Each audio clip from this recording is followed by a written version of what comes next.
Shubham hall से उठकर अपने कमरे में आ जाता है और इधर से उधर चलते हुए कुछ सोचने लगता है। हर बार मेरे साथ ही ऐसा क्यों होता है? पिछली बार देव और अब ये निखिल। अगर इसने मुझे इतनी रात बाहर जाते देख लिया तो फिर मेरे लिए प्रॉब्लम हो जाएगी। कहीं इसने देव को बता दिया तो देव फिर मुझ पर गुस्सा करेगा।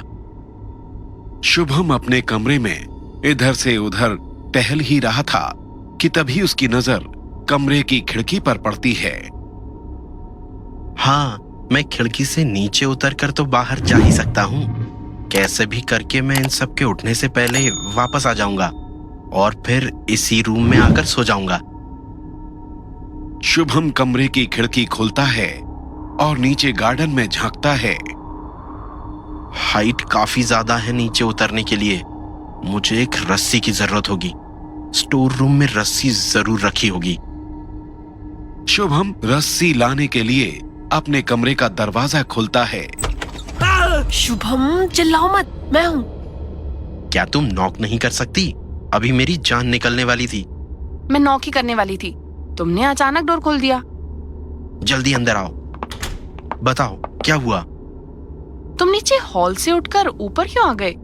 मैंने देखा तुम निखिल से कुछ बात कर रहे थे। मैं बस वहां से बाहर जाना चाहता था। उठकर जा ही रहा था कि निखिल की नींद खुल गई और उसने मुझे जाते देख लिया। इसीलिए मुझे बहाना बनाना पड़ा कि सोने अपने रूम में जा रहा हूं। तो अब तुम क्या करोगे? क्या आज भी? नहीं, आज चाहे जो भी हो जाए मैं उस अघोरी से मिलने जरूर जाऊंगा। मैं अभी स्टोर रूम में ही जा रहा था रस्सी लाने के लिए। तुम रस्सी का क्या करोगे? अब ऐसी सिचुएशन में स्किपिंग तो नहीं करूंगा।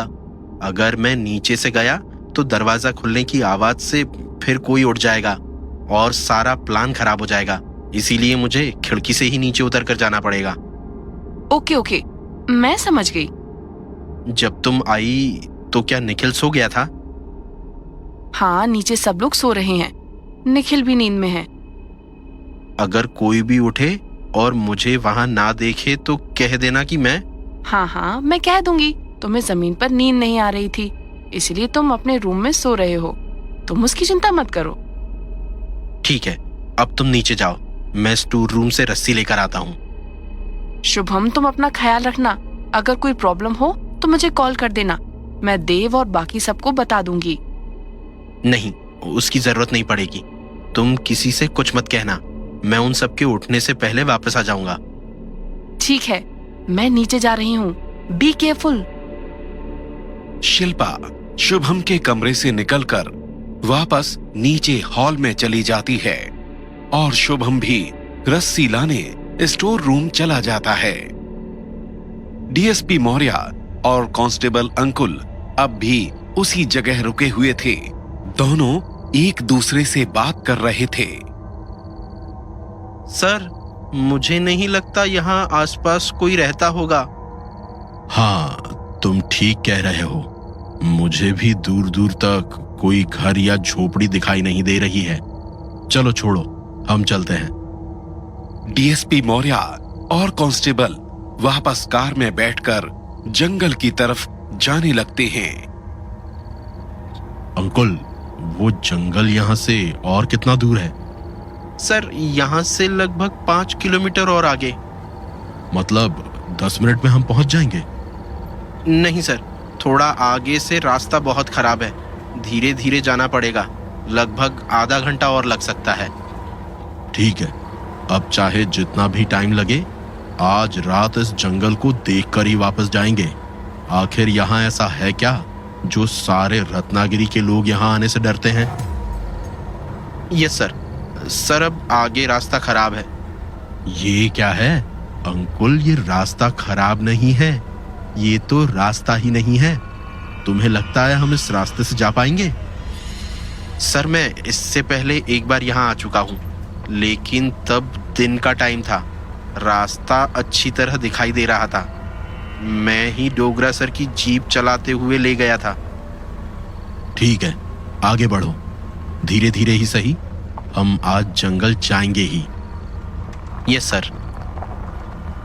डीएसपी और कांस्टेबल थोड़ी देर तक उसी रास्ते पर आगे बढ़ते हैं। अंकल, और कितना रास्ता बचा है? हमें वैसे भी निकले हुए काफी टाइम हो गया। सर, अभी तो आधा रास्ता ही निकला है। 2 किलोमीटर का रास्ता और बचा है। लगता है आज की रात काफी लंबी होने वाली है। क्या हुआ अंकल, गाड़ी क्यों रोक दी? सर, मैंने गाड़ी नहीं रोकी, कार अपने आप ही बंद हो गई। क्या? ऐसे कैसे अपने आप बंद हो सकती है? अभी तक तो अच्छी तरह चल रही थी। फिर से स्टार्ट करो। Yes sir. Sir, car start नहीं हो रही है। लगता है कोई प्रॉब्लम है। उतर के देखना पड़ेगा। आप कार में ही बैठिए, मैं देखता हूं। कांस्टेबल कार से नीचे उतर जाता है और कार का बोनट खोलकर देखने लगता है। क्या हुआ अंकल, कुछ समझ आ रहा है?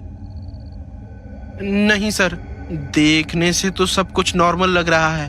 पता नहीं कार स्टार्ट क्यों नहीं हो रही है। रुको, मैं भी आता हूं। डीएसपी मौर्य भी कार से नीचे उतरकर कांस्टेबल के पास आकर खड़ा हो जाता है। सर, स्टेशन कॉल करके दूसरी कार मंगवा लेते हैं। इसे टो करके ले जाएंगे। जब तक वो लोग यहां आएंगे तब तक तो हम लोग पैदल ही जंगल पहुंच जाएंगे। एक काम करो, स्टेशन कॉल कर दो और कार की लोकेशन बता दो। तब तक हम लोग पैदल ही जंगल से घूम कर आते हैं। जैसा आप कहें सर, लेकिन अगर जंगल में कुछ होता है तो हम वापस कैसे आएंगे? अंकल, तुम चिंता मत करो, कुछ नहीं होगा। यहाँ के लोग बस अंधविश्वास में ऐसी बातें करते हैं। स्टेशन से कार आने तक हम वापस भी आ जाएंगे। ठीक है सर। डीएसपी और कांस्टेबल कार वहीं छोड़कर पैदल ही जंगल की तरफ आगे बढ़ने लगते हैं। तभी उन्हें दूर से एक हल्की रोशनी दिखाई देती है। सर, उधर देखिए, ये रोशनी किस चीज की है? चलो चलकर देखते हैं। सर, आप श्योर है कि उस तरफ पैदल जाना ठीक होगा? अगर कोई इमरजेंसी हो गई तो वापस आने में मुश्किल हो सकती है। ये सर्विस रिवॉल्वर हमें बस कमर पे लटकाने के लिए नहीं मिली है अंकल। अगर तुम्हें डर लग रहा है तो तुम यहीं रुक सकते हो, मुझे कोई प्रॉब्लम नहीं है। लेकिन एक बात याद रखना, जब तक मैं तुम्हारे साथ हूं तुम्हारे ऊपर एक खरोच भी नहीं आने दूंगा। फाइनल डिसीजन तुम्हारा है। चाहो तो मेरे साथ चलो या कार में मेरा इंतजार करो। मैं थोड़ी देर में आता हूं। नहीं सर, मैं यहां नहीं रुक सकता। मैं भी आपके साथ ही चलूंगा। दोनों उस कच्चे रास्ते पर उस हल्की रोशनी की तरफ आगे बढ़ने लगते हैं।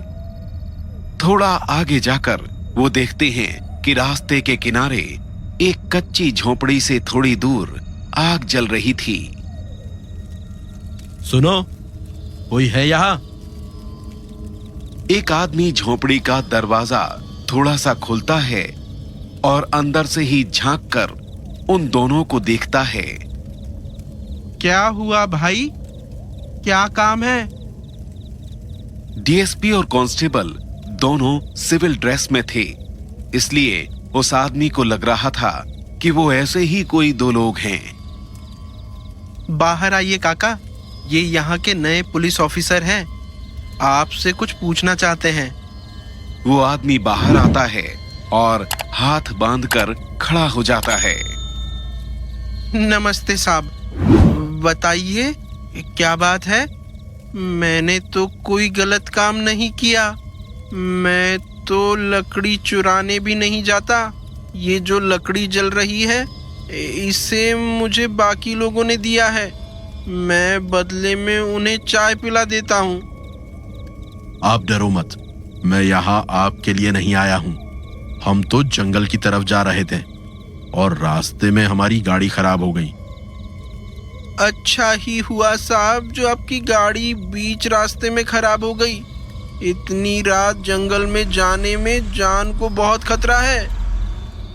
कैसा खतरा? हम वही पता लगाने जा रहे हैं।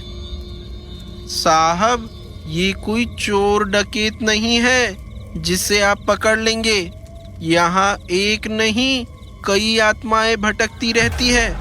यहाँ से थोड़ा आगे एक बरगद का पेड़ है। शाम होने के बाद कोई उसके आगे नहीं जाता। अगर आपको भी किसी बड़े खतरे में नहीं पड़ना तो मेरी बात मानिए और वापस लौट जाइए। आप हमारी चिंता मत करो, हम अपना ख्याल रख लेंगे। आप बस एक काम करना, अगर हमारे और साथी यहाँ आए तो उन्हें बता देना हम इधर गए हैं। ठीक है साहब, लेकिन आप एक बार और सोच लीजिए।